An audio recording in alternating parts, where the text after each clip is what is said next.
All right, welcome everybody.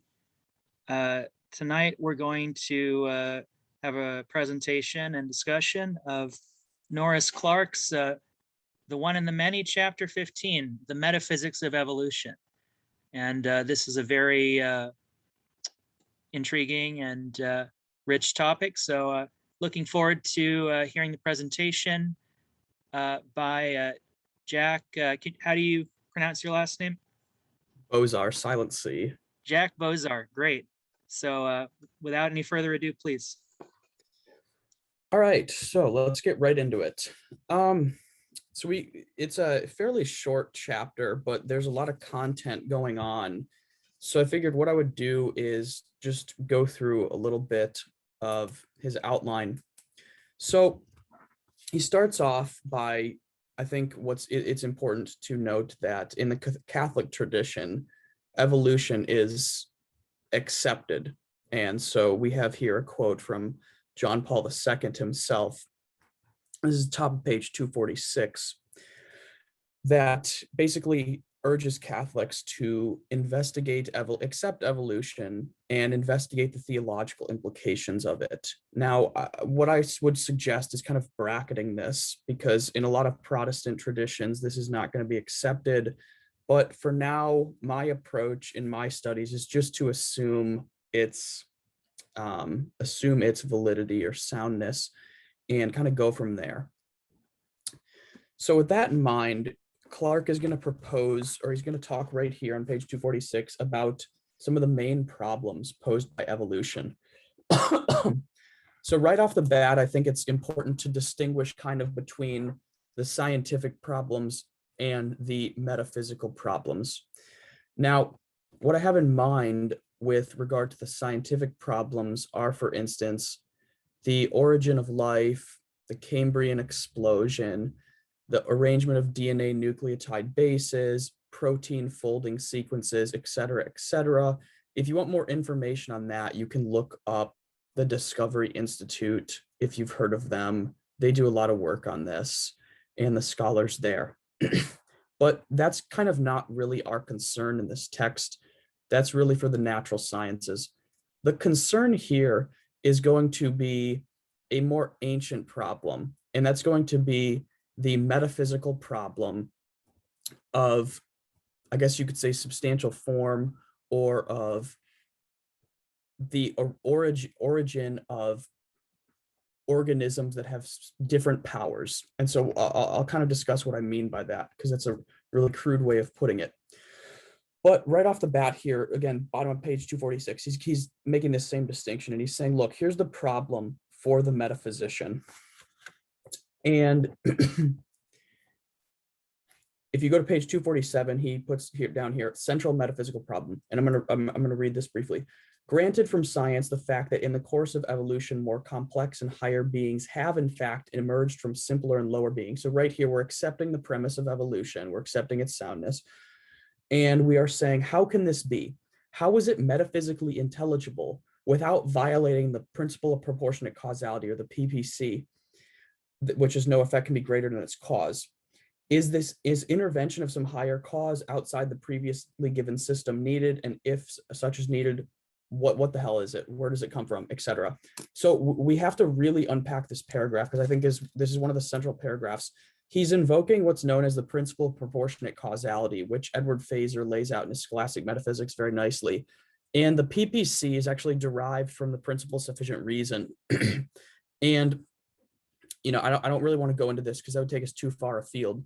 But the basic idea is, how can, say, a rational animal like us emerge from a animal or a non-organic bunch of material? How can that be if those things, namely the organic material, the inorganic material, and the animality, don't possess rationality? It would seem that this is a violation of the principle of proportionate causality, because the effect of emergence of our rationality is seemingly greater than its cause, namely these organic particles or the animal nature. And so the way I like to visualize it is kind of like a ladder. where at the bottom you have inorganic material, inorganic compounds, then you have organic compounds, then you have like plant life, animal life, and finally you have rational life like us. And how do you make those jumps from or up the rungs of the ladder? Because it seems like that is gonna, each jump is going to violate the principle of proportionate causality, because there is no life in non-life. There is no rationality in purely organic material. There is no rationality in the animal kingdom, et cetera, et cetera. So he goes through here. This is the problem we're going to try to address. He goes through here and looks at some inadequate solutions, as he calls them. We have reductive materialism, emergentism, and naturalism. And the basic idea with all of these, starting with reductive materialism, is that they don't give us an adequate answer to how we move up the rungs of the ladder. So I'm sure we'll talk about the critiques in a little bit more detail, but I think that emergentism is often thrown around a lot. I've heard this before. One of the problems with emergentism is that it simply is not descriptive enough. It's almost like a hand-wavy type notion. And the problem with material or reductive materialism is that, let's see where he says this right here. He says, it gives no adequate explanation or recognition of the basic fact presented by evolutionary history, namely that out of simpler unities, new, more complex ones emerge with properties that are neither merely the sum of already existing properties of the simpler unities, nor deducible directly from them, but are distinctly on a new level. The classic stock example that both Clark and Fazer use is going to be water. And I actually got into a heated discussion with a non-philosopher who works at the Discovery Institute about this, because I said that water, i.e. H2O, is an example of a substantial form. And by that, I'm sure some of you are familiar with the term. By that, I mean it's an example of something in nature that is irreducibly complex, or is irreducible to its chemical components. Namely, that water exhibits features, i.e., being a universal solvent, freezing at 32 degrees, etc. It exhibits features or causal powers that its chemical components do not. And its chemical components, hydrogen and oxygen, also exhibit causal powers that water does not. So here we have an example of some sort of substance that cannot be reduced to its chemical components. And so Clark's point with this example seems to be that you cannot perform this reductive materialism without serious consequences. And we can generalize this to say that it doesn't seem like we can perform this reductionism to features of reality like intentionality, rationality, etc. So those are just some of the basic problems with these hypotheses that I've spelled out.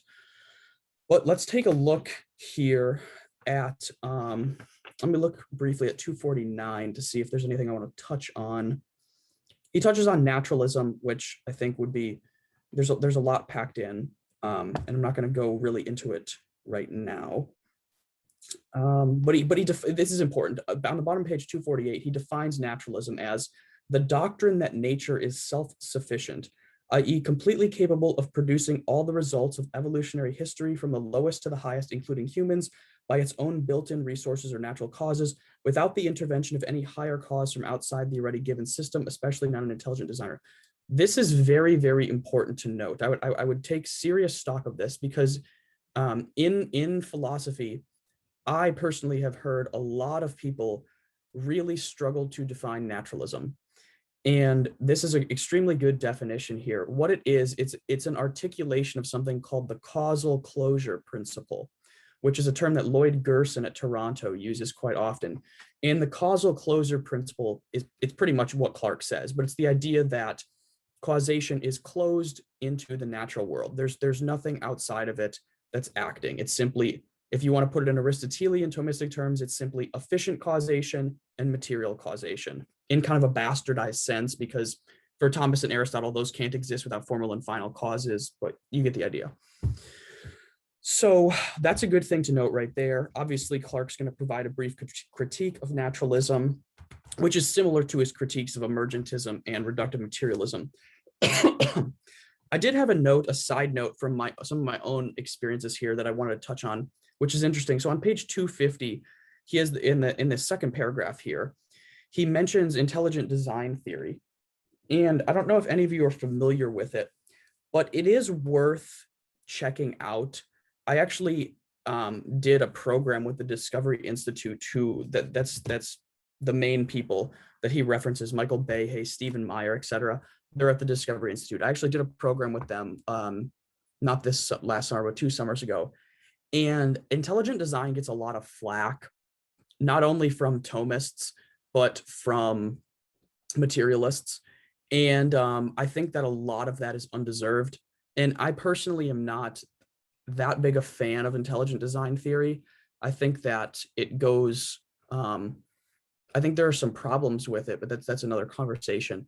But I do think that it's really, really often misrepresented.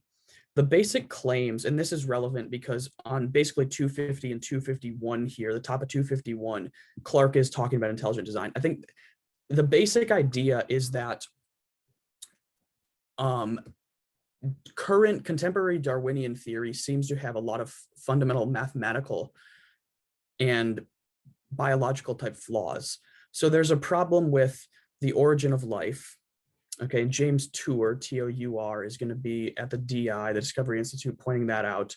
There's a problem with the explanatory power of Darwinian theory in regards to the Cambrian explosion. So Stephen Meyer is going to write significantly on that. And then there are serious problems with the formation or the combination of the DNA four nucleotide bases and the protein folds. And there was a famous colloquium back in the 70s at MIT where the central question was, how exactly can these protein folds, or how probable is it, how likely is it that these protein folds would in fact form to create a protein which is necessary for life? And there seems to be, with current research, it seems to be very, very, very rare to get a functional protein fold, which would mean that it's very, very rare to get a functional protein, which would then mean it's very, very rare to get some sort of living organism. And so these can be developed into critiques of Darwinian theory. Now, where I don't disagree necessarily with any of those critiques, where I think that ID or intelligent design theory kind of falters is that it fails to take into account people like Jerry Fodor and Thomas Nagel, because those are two examples, and Noam Chomsky. These three examples are naturalists. These three people are naturalists who in fact aren't worried seemingly by the critiques of the Darwinian paradigm. And the reason why is that they seem to think that, okay, well, we can just have another naturalistic theory or a modified Darwinian theory or something else that can replace that can basically make up for the current problems that the intelligent design theorists are pointing out. And so because of that, I really don't like weighing in on this debate, and I prefer to go with the stronger metaphysical arguments, which Clarke is really doing. So the structure of this chapter, if you want the more abstract view, is Clarke is kind of bracketing off the scientific issues, and he's providing a metaphysical critique of evolution. And that metaphysical critique is based upon this principle of proportionate causality. And he is in fact saying that because of our first principles, namely the PSR and the PPC, we cannot go from non-life to life. We cannot then go from life to animal life, and we cannot go from animal life to rational life, because all of these jumps are instances where the effect is in fact greater than the cause, a clear violation of the PSR and the PPC. That is going to be the fundamental critique of evolutionary theory. And that is the one that I think is worth dwelling on. That's basically what this chapter is about. So with all that kind of going on in the background, on 251, he gives he gives an example, or he really talks about his Thomistically inspired solution, he calls, and he breaks this down into three parts, A, B, C. So A, he labels evolution in the non-living universe. And if you go on here to 252, he says, it doesn't seem like that big of a problem. He says here, it would seem that all that is strictly needed here for purposes of sufficient reason is the infusion of a range of active potentiality within the original simple elements present in the original cosmic soup, ordered to combine with others as the external conditions permitted, et cetera, et cetera. This would be a kind of latent active potentiality layered in depth. And he goes on, and in my brief skimming of this right now, and of course my previous reading, it doesn't seem like he really considers this to be a big problem. And so I kind of don't really want to dwell much on it. You can go and read it on your own or discuss it later. The real problem here is B and C. Okay, this is going to be the meat of the chapter. So B, he labels the evolution of subhuman life on our planet, and C, he labels the special case of the creation of the human soul. So what's going on here is that microevolution, and again, Darwinian theory, do not seem to be able to account for, and again, this is on 254, do not seem to be able to account for the transitions from one species on one level to a significantly higher qualitative level. So it doesn't seem like we can jump up that ladder like I laid out. Again, he says here on 254, the three crucial steps are, as I mentioned previously, the transition from non-living matter to the first living cells, the transition from non-cognitive vegetative life to cognitive animal life, and especially the transition from animal to intellectual human knowing and willing. In a word, the emergence of the higher from the lower, the qualitatively more from the less. This is the big problem. So he provides two potential solutions, and he's going to say that the first solution actually doesn't work. The first solution is quite complex, and it's very interesting, but it's basically that there is, this is on the top of 255, there's this deep potentiality latent in the universe. And this is really, really an interesting theory. I've never heard of this before outside of this. But basically the idea is that deep, deep within organic or non-organic molecules, basically, there is this deep potentiality or this deep final cause for the end of rationality. Now, what's interesting about this is I think you could accept it, and I think it would also seem to necessitate Aquinas's fifth way. So it really wouldn't impact, I don't think, a lot of the theological implications. It would seem to me that no matter what, final causality necessitates the acceptance of Aquinas's fifth way, but that would be a debate for another time. And Clarke, in fact, does actually reject this view on 255 by saying, but on careful reflection, it does not seem plausible that the active potentiality to produce something of a significantly higher qualitative level of being can actually reside in an ontologically lower being. So in other words, basically what he means is that it does not seem possible or likely that inorganic molecules will have a deep or hidden potentiality to, in fact, produce creatures like us. As Alasdair MacIntyre points out in one of his essays, it really doesn't seem likely that the inorganic or the organic molecules will produce James Joyce reading atheist physicists. And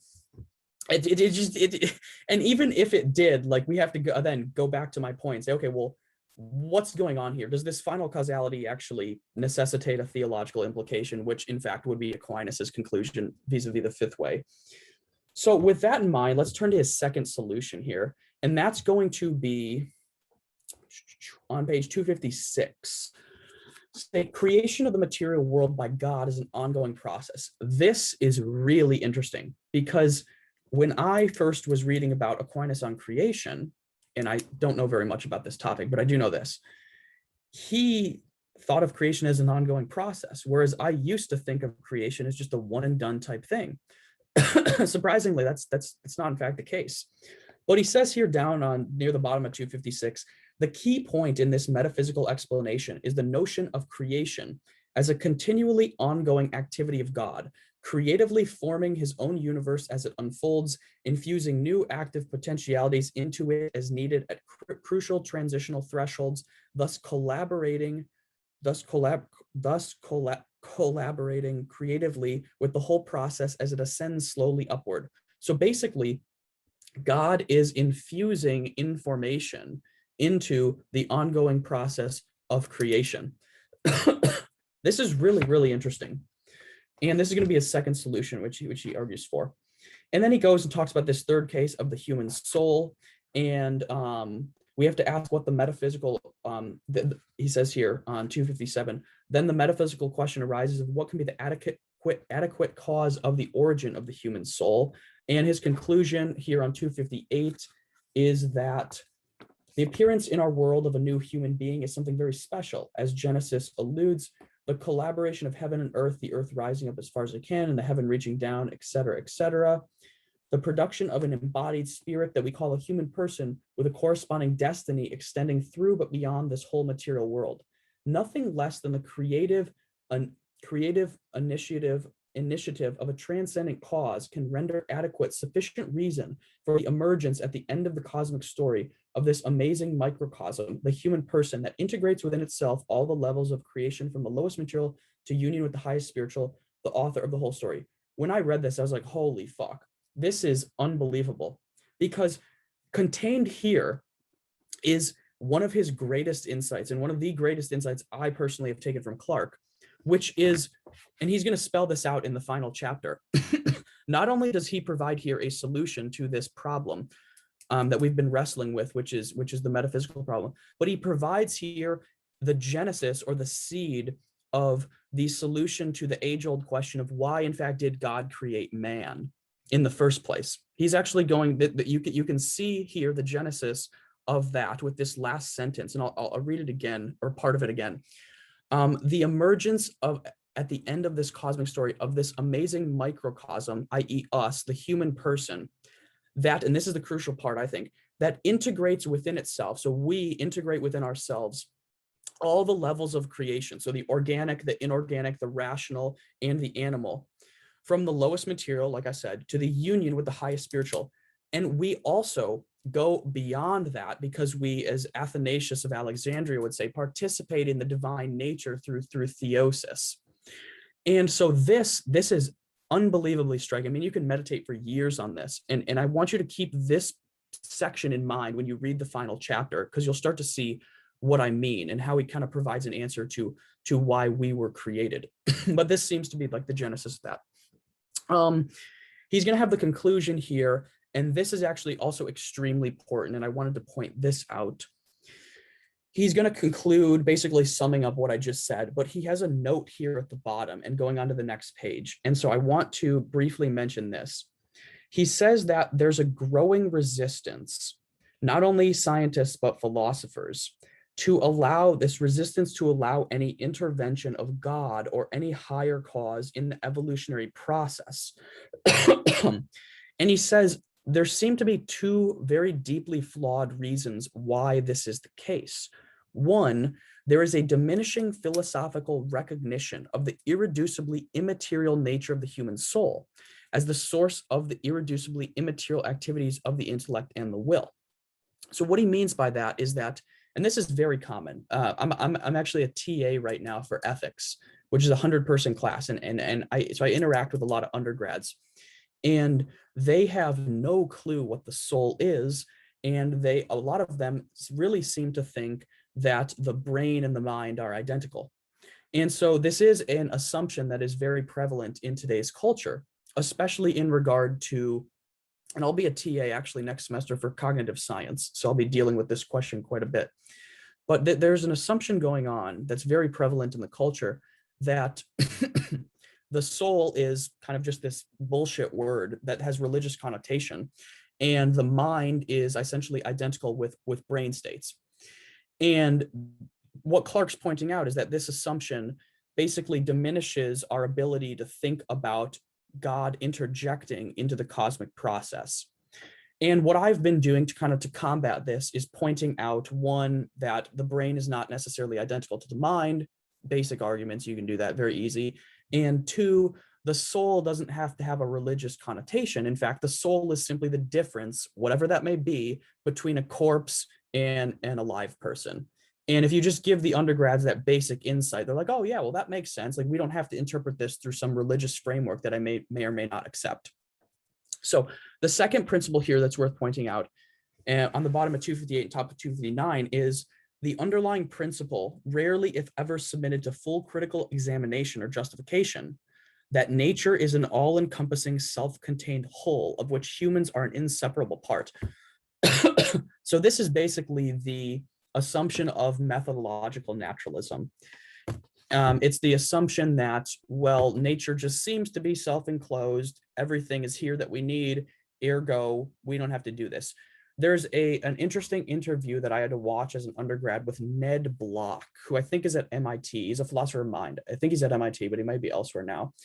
And he, in fact, said that his motivation for looking for a materialist theory of mind, namely a computational approach, is that if we don't have a materialist theory of mind, then the sciences can't investigate it, and we would have to leave it up to the domain of religion, which is anathema.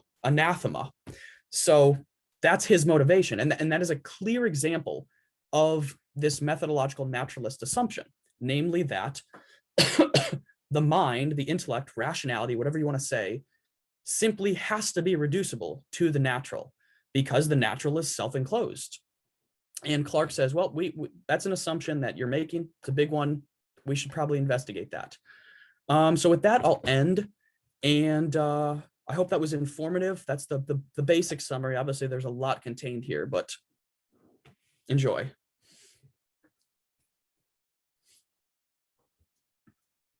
Yeah, thanks very much, Jack. That was a very informative and well-structured presentation. So thank you so much for joining us this evening. Before we shift into kind of general discussion, does anybody have any questions, clarifications they wanted to pose to Jack about any of the points he brought up? I wanted to add, okay. I wanted to ask Jack, from your own observation, you're working with undergrads who don't have a notion of the soul, and reading. I remember reading, Jerry Fodor and Ned Block many years ago in my philosophy of mind classes too, and it seemed like there were two underlying motivations, like even just psychological motivations that people had. And one would be just a commitment to materialism. And another would be, if I give an inch here, I'll end up back in religion. Yes. I mean, so what's interesting is I'm at University of Georgia, and about 70% of my class are theists of some stripe, but not one of them is a justified theist. And I've talked to the majority of them. So that's interesting. Also, another interesting thing that's kind of off topic is, and this is worth thinking about, almost none of the people in my class, even the theists, are familiar with the biblical stories at all. That's something that I've been trying to, I don't know what to do with that. But no, I would certainly say that was the vibe, if you want to use that kind of cringy word. That was the vibe I got from my undergraduate professors, and it seems like from the undergrads that I talked to, though I'm trying to think of a concrete example. I would have to ask the question in a more direct way. I'm going to keep this in mind next semester when I'm doing cognitive science. But yes, I think it almost follows logically that if you collapse back into a dualism, what happens? Well, you would have to have some sort of method for investigating the non-material, which you could do via metaphysics, but it would also open the door to immortality. It would also open the door to things like reincarnation. it would open the door to it would say, maybe it's not religion that's the fear. Maybe it's the inability of the natural sciences to investigate the mind if materialism is rejected. I would say that would be the weaker thesis that I would agree with right now, but I'm very sympathetic to your stronger thesis. Yeah. I remember back in my philosophy of mind classes, which there were many of, the two favorite ones tended to be, and they were both compatible with materialism. One was Donald Davidson's anomalous monism, and another was some species of functionalism. Yeah. That's what made me recognize when you said that Ned Block didn't really care about whether this particular theory were true, because if he were a functionalist, any material substratum or it could be a brain in a vat or whatever, anything would function, would, if sufficiently investigated, would produce explanations of what we think is non-material. Yeah, no, that's spot on. I remember functionalism. What's interesting, have you done anything with excuse me, Thomas Aquinas's philosophy of mind? No, that's where I'm a beginner. Yeah. Edward Fazer's actually writing a book right now on it, which should be out next year at some point. So I'm excited for that. But I like Fazer. Yeah, he's I'll be interested to see. He's what good for newcomers to this too. And he writes in a philosophically rigorous way that I recognize from all the analytic philosophy. Awesome.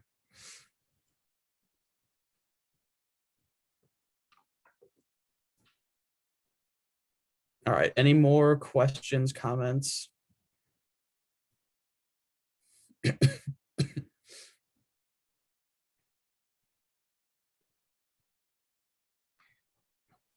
And we can feel free to open out into kind of a whole group discussion, as we like. So please.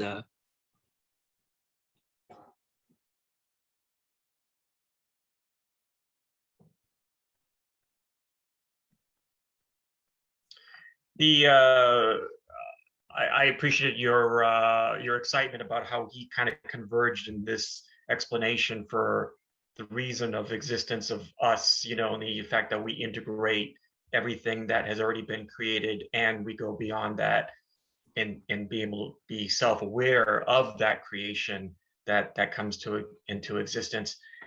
But the first argument that you brought out seemed like it was more of a kind of a Teilhard argument. Are you familiar with Teilhard de Chardin? His idea of the omega point or anything like that? The fact that the universe is kind of groping us to actually become self-aware of itself, and so there's a sense of like not so much a bottom-up but a top-down approach to evolution in the way he approaches it, although he brings in a lot of spiritual jargon into it. And, although he was a scientist, he was a paleontologist. So I'm just wondering, why did you find that side of it maybe less convincing than the other side of it? I'm not sure yet. I don't know. I don't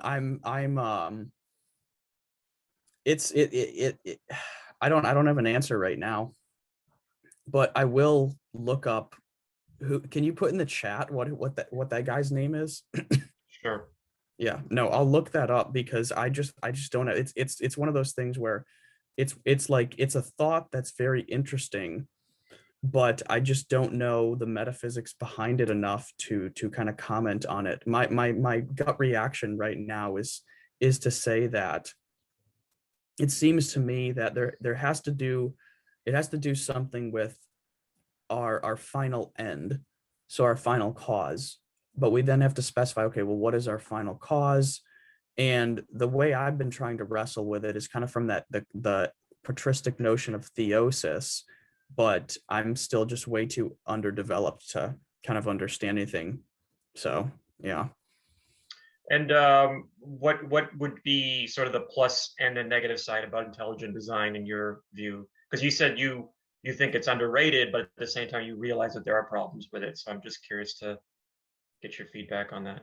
My plus side is like, I think it's very useful for poking holes in this bullshit Darwinian paradigm, frankly, that's just so unbelievably prevalent in everybody's minds. I mean, it's like literally everybody I talk to is about biology and stuff, and is operating under this Darwinian paradigm.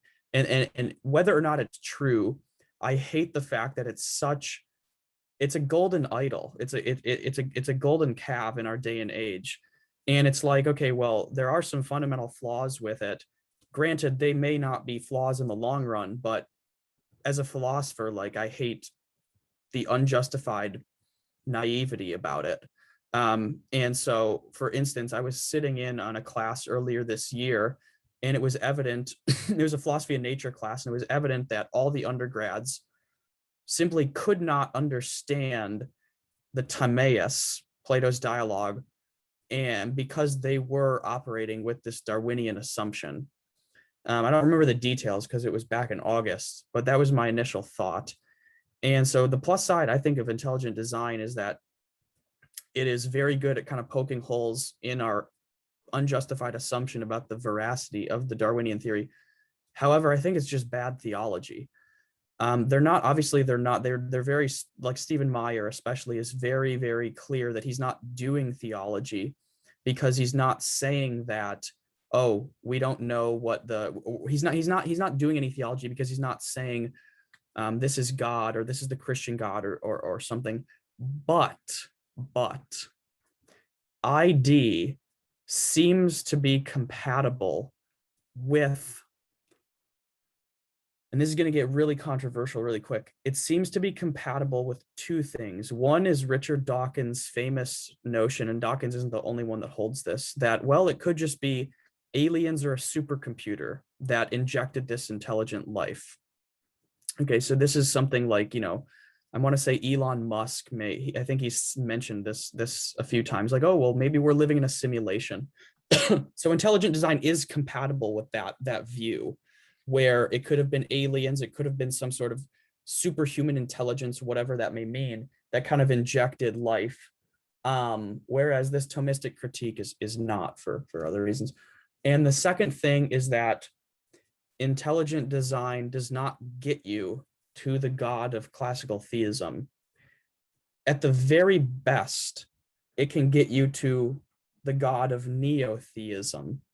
This is where the controversy comes in, because I'm using terms coined by Brian Davis at Fordham. And so he makes a distinction between classical theism and neo-theism, with classical theism referring to the God of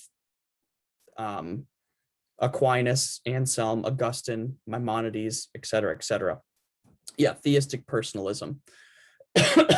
And theistic personalism, or neo-theism, I think neo-theism is, I don't know who used that. Somebody else does it, but they're synonymous.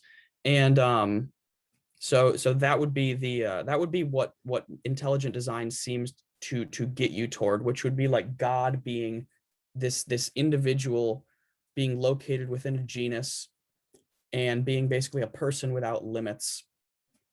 And so this would be like the view held by Richard Swinburne, where God is not the fundamental level of reality, but he is metaphysically composite, and he is basically a person without limitation. And I mean, I don't hold that view, because I think, I don't know, I mean, I have reasons for not holding that, like the problem of composition, where, okay, well, if God is a composite being, then how are those parts conjoined? And because it seems like a simple being would have to be ontologically prior to a composite being, vis-a-vis Plotinus. And so, yeah, I think that in sum, I think that intelligent design can't get you to the God of classical theism, and it in fact can get you into a lot of murky territory with regard to theology and stuff like the simulation hypothesis. Yeah, thank you. That's good.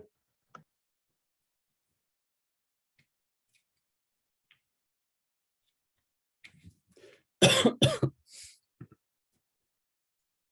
have a question, quick, just a terminological question.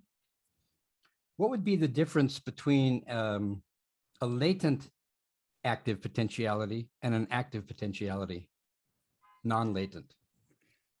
This is interesting because I just came up with that on the fly. I'm looking at my Scholastic bookshelf right now. I'm not sure because I've been just doing a lot of Plato this semester. I can't quite remember if anybody uses that exact terminology. But I think what I meant to say is that, and so here's, let's see. So here's H.D. Gardiel's book. This might be useful because he has a diagram of act and potency here. It seems like, because what I was doing is I was using this in reference to Clarke and saying that he seems to say that there is like a potentiality, and this isn't his first theory, so keep in mind he rejects this. There seems to be this potentiality that is like almost unactualized until some certain point. And so go back to what he was saying. He was saying that in this first theory, the inorganic or the organic would have some like deep potentiality for rationality, which is not actualized until it meets certain conditions. So maybe you could simplify this and just say, oh, it just has a potentiality, but it's not actualized until much farther along. Whereas it would seem that that would be a distinction between, like, here we have a can, and this can has the potentiality to be melted down, or it has the potentiality to be crushed like that.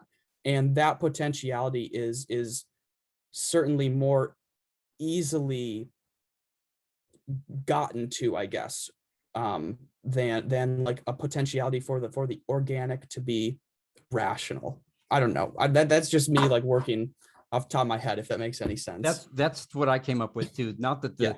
distinction was really crisp, but just that the latent active potentiality was farther removed from the actualization of the potentiality than the non-latent. Yeah. I mean, so Gardiel here, he makes a lot of distinctions between act and potency. So he goes like objective, subjective potencies, passive, active, uncreated, created, rational, non-rational. So there are a ton of distinctions to be made, but I don't really see anything that has to do with what exactly we're talking about. Phaser also makes distinctions between primary and secondary actualities and primary and secondary potentialities, which I don't fully understand yet, but yeah.